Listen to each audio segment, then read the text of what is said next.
Jaanipäevaks kõrgeks kasvab rohi, rinnust saadik kilgub kaste hein. Ütle, kust marrada teha tohi, igal pool on noor ja ütsev hein. Ütle, kust marrada teha tohi, igal pool on noor ja ütsev hein.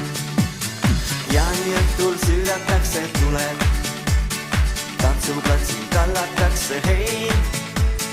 Aastas kord see õhtu ette tuleb, igal pool saab puserdatud hein. Aastas kord see õhtu ette tuleb, igal pool saab puserdatud hein. Jaaniõel on